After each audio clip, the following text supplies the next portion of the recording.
The annual Consumer Electronics Show is wrapping up with the usual assortment of giant screen TVs and cameras and all kinds of gadgets. But wait, there's more interesting, quirky stuff to know about as well. And post-video journalist AJ Chavar, who has the plum assignment of being out there this week, joins us to discuss some of the hidden gems he's found. Good to have you, AJ.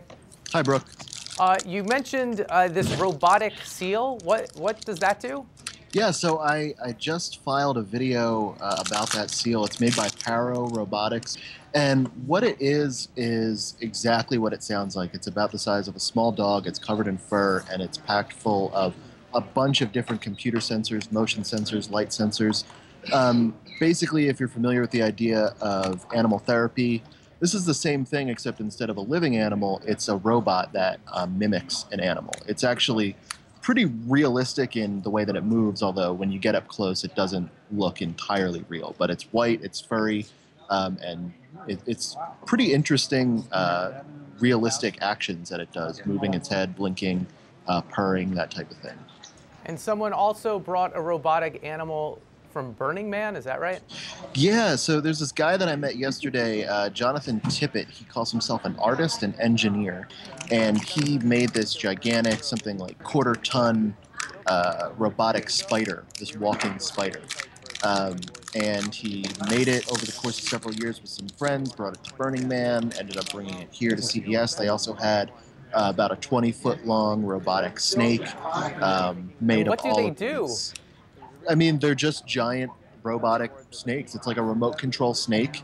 The spider you can sit in and drive. It drives like a tank. So I didn't get a chance to drive it, but he told me I could learn it in about 2 minutes. It's operated by two levers. One moves the left legs, one moves the right.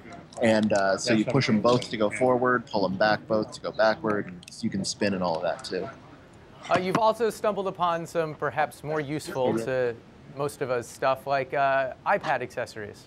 Well, I don't know how useful some of the accessories are.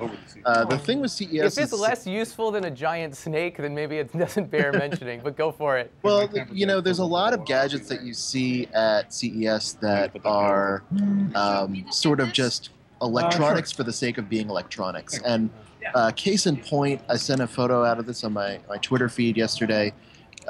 There is a company making a guitar-shaped case that you plug your iPad into, and then you bring up a virtual guitar on the iPad and can play a virtual guitar shaped like a real guitar. Why you would do that instead of buying a real guitar, I'm not entirely sure, but it is now entirely possible to do. Okay, AJ Chavar, good to have you along, and hurry back. Thanks.